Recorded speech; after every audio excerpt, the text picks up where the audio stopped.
Hi fantasy managers, welcome to FPL Team Talk and welcome to our team selection and watch list all rolled into one. It's such a short turnaround before Game Week 20. I put all of it into one. We'll look at some of the players that I have got my eye on for Game Week 20, look at captaincy and my team selection. So if you enjoy these sort of videos, please give it a like. Don't forget to subscribe. And in the meantime, let's get into it.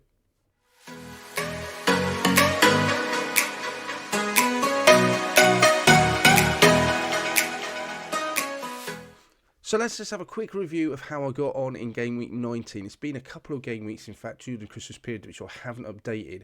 I have taken a couple of hits and my side has changed a little bit. Trent and Nkunku came in for a 4-point hit. Before that, Richarlison and Solanke came in. Overall, those hits have paid off. Nkunku only got me 2 points, but the fact is I had to downgrade Haaland to someone in order to get Trent in, and Trent I captained, and he was inspired decision over Salah. The logic was, I thought, that Burnley would offer fairly stiff opposition, but Liverpool would still have a good opportunity to get a clean sheet. And with that gamble, I thought that even if Salah returned with a goal, he'd still end up with roughly the same points as Trent. And Trent, on top of that clean sheet, would still have attacking returns possible. Didn't quite pan out that way, but that was the logic. And because Salah blanked him so highly owned, Trent being captain has really helped me. I've got 4 green arrows in a row now, which is great. This last one was only a tiny one, couple of hundred, but I'll take it nonetheless. And the side looks well set for the next few weeks. So not many attacking returns. Trent as well, with that clean sheet. Strange enough, he was on for, I think, 1 bonus point. He was really nip and tuck when I was watching it live. Then he created that chance for Diaz. Now, Diaz had put that away. Wow, he obviously increased Trent to over 20 points for me. But if nothing else, even when it was saved, because he created that chance, he moved up in terms of points and bonus points. He comfortably got the 3. And that's what Trent offers. So really pleased to have Trent on the side. Moving forward then, got 1.4 million in the bank. I have 1 transfer. And the side looks decent. I've got no issues playing Trent and Salah at home to Newcastle. I think that looks fine. Areola will definitely play ahead of Dubravka. How well has he done recently as well?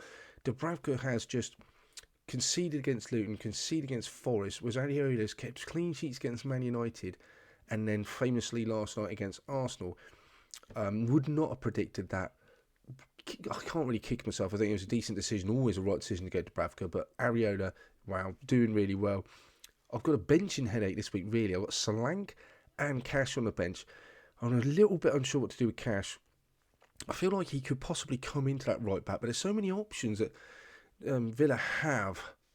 Cash has had the rest. Will Konsa play right back? Will Torres come back in? Will Lenglet, Carlos come in? There's so many variables. But if Cash plays and if I get news that he's definitely going to start, then he definitely comes in.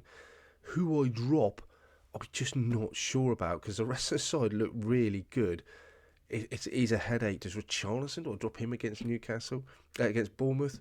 And Nkunku away Luton seems too good to be true, but does he get a rest after starting last game? In some ways, I want confirmation that Cash will not start. That will probably alleviate some of those headaches, because Salah and Trent will have to play against Newcastle, and they're on paper the hardest games. Captaincy, it's on screen, it's on Saka, but I think that's more likely to change. We'll talk about that. But firstly, let's have a look at some of the players that I'm interested in for Game Week 20. The first player that is on my watch list is Levi Colwill, and the one problem, I suppose, I'm going to start off with the real sort of the do's, do nots, or why, the cons as opposed to the pros. It's just not very exciting for an FPL option. He has played 15 games, he got 1 goal, 1 assist, but his attacking threat is just pretty minimal. He would say he is probably the most nailed player in that Chelsea side at the moment, but even that isn't 100% nailed. Luton away, Full at home, then you have the Liverpool game, and Wolves at home. The fixtures look great moving forward and for some time for Chelsea. At 4.7, he's a good price, and like I said, he's got the adaptability to play anywhere across that back 4, and he looks good. Just doesn't feel very exciting. That's what I don't like about him. The attack of and lack of attacking returns is a worry, and Chelsea not keeping many clean sheets along with a lot of other sides, so that does put me off. But for the price, he is looking very good. Luton just find a way of scoring, so I'm not sure I really want to go away at Luton. As strange as that sounds, it should be a team that you think you'd want to target, but Luton have been scoring goals, so Not sure if I'm going to go for it this week. Doesn't feel like enough upside, and with my side looking pretty good. But I'd look at those Chelsea fixtures and they look good. So longer term, possibly Levi Colwill. This week, probably not. Next one is Alex Moreno. Now, Alex Moreno, if you played FPL last season, was just brilliant. Attacking winger, playing under Unai Emery, who clearly liked him and preferred him. That may have changed, you feel, over the course of this season so far. Moreno being out, Digne has done so well.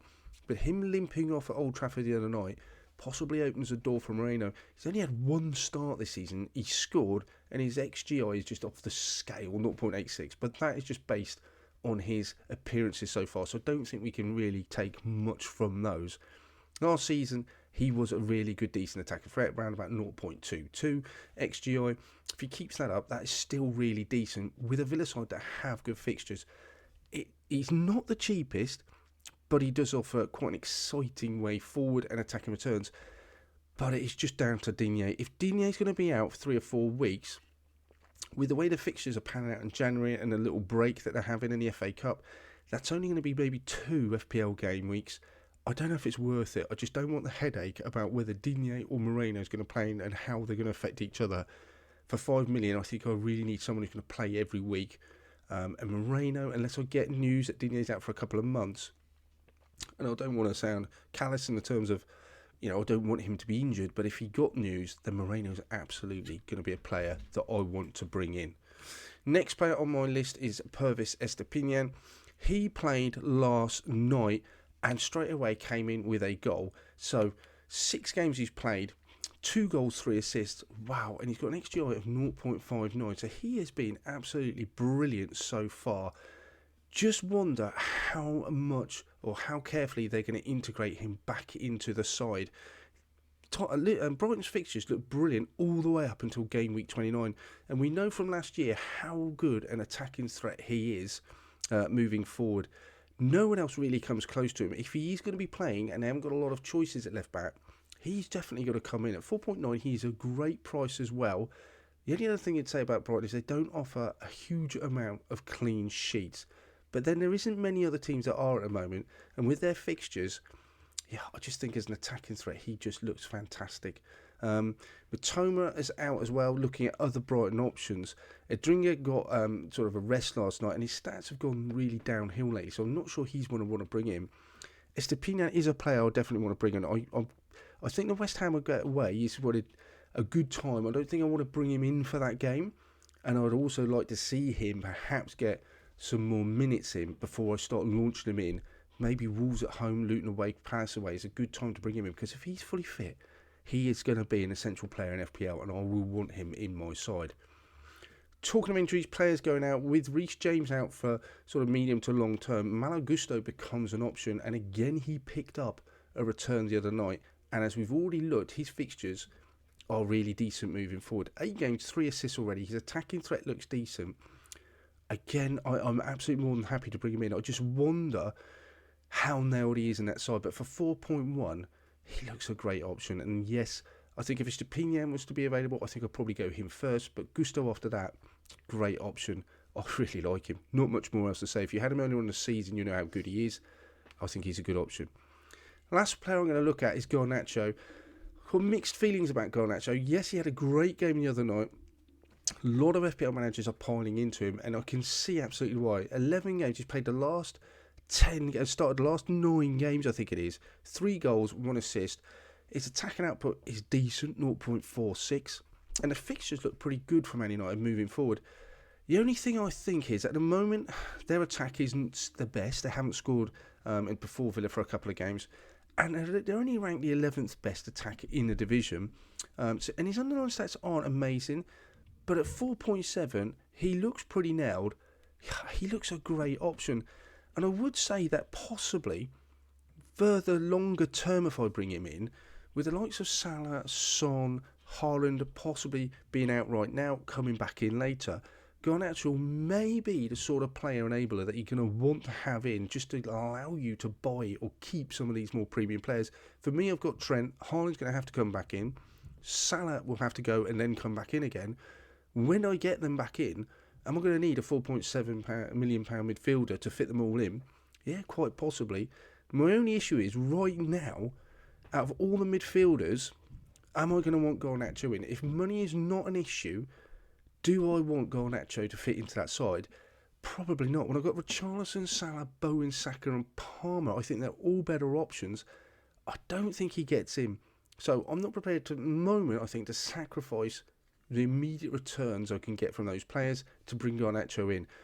But as a longer term option, if you want to bring him in, and I think the fixtures look decent, yeah, 4.7 is really good value for what he offers.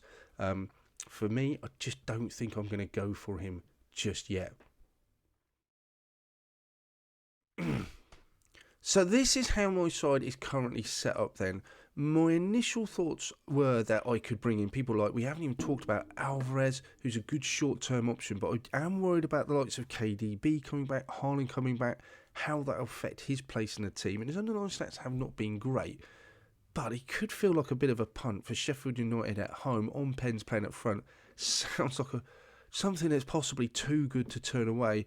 And then I kind of try and write the narrative that Sheffield United aren't that bad. They are being hard to break down. They will go to Man City with 11 men behind the ball. Is that enough to put me off? I don't know. I just feel like I really want to roll a transfer while I have the opportunity. And I know at some point Haaland's going to have to come back in. I can almost get away with it, I think, in GameWeek 21 when they've got Newcastle. I can feel that I can not have him then. Salah's going to the Asian Cup, the African Cup of Nations, so I'm going to move him out the side. Who will come in for them? I'll have to then decide at a later date. But at the moment, I've got Solanke on the bench, Cash not playing, who, if we get news, like I said, will start. Then I'll have to find a way to get him in. Solanke seems like the obvious choice to move out the side, but he's just in such great form, and Tottenham will offer chances up. So I'm not going to be moving Ollie Watkins out the side at home to Burnley anytime soon. Palmer away at Luton feels like a fixture I want to be targeting. Saka away at Fulham, another game I want to target. Got Bowen at home to Brighton, who just concede goals. Salah against the sort of Newcastle side that are looking a bit shaky. And Richarlison, who is still getting chances, still always there. And against that home to a Bournemouth side, they will create chances. Have to play three defenders, so Trent, Gabriel and Porro write themselves in. And I will be going Areola over Dubravka. So finding room for Solanke and Cash just looks really hard. My captain's armband, really difficult. I could go Salah at home to Newcastle. I don't think that's a bad choice. I feel like Newcastle, they've got a full strength side back, especially that back four. Look again what they were at the start of the season. We know how good that defence can be. Are they up to speed? Possibly not. Do I feel Salah's up to speed? I'm not sure about that either. The obvious choice then I go to is maybe Watkins, and I think the only reason why I wouldn't go Watkins right now is possibly because I've my fingers burnt against Sheffield United. He didn't do anything in that game, and they only scored one. Has that persuaded me not to go for Watkins now? If that game hadn't happened, would I hesitate to put the armband on him at home to Burnley? Probably not. The other thing I don't like about Watkins is not on pens, so that does put me off, and I don't like not having a player on pens. I want a player on pens basically being captain. So choices right now: Watkins, Salah, Nkunku away at Luton again. But then I'm not sure about Nkunku's minutes. I think he'll start again. But is he fully match fit? Is he going to get 90 minutes? I'm not convinced about that. And then I've got Trent. I could go again, captain. But will they keep a clean sheet against Newcastle with a side of Isaac, Gordon, Wilson? I'm not convinced Liverpool are. So I'm looking at possibly Salah. Saka away at Fulham looks a decent shout. I know he's going to get 90 minutes. He's on pens. He's on pens. If he takes a pen, that's another question. But he looked dangerous and good against West Ham. So I could go there. So I feel there's quite a lot of options. At the moment, my armband's on Watkins. But if we get any news about players, I don't expect really much news to happen about Saka or Watkins or Salah. I just know they'll play. So at the moment, it's up in the air. Watkins, I think, is just shading it. Let me know in the comments below who you think your captain's armband is going to go on. That's it for this one then, guys. Let me know in the comments below who you're transferring in for Game Week 20, or are you going to roll it, and who is your captaincy armband going to go on. In the meantime, we'll come back at you again, another short turnaround, so we will come back at you with a team selection video, watch list, all that good stuff. So good luck for Game Week 20, and I shall see you on the other side.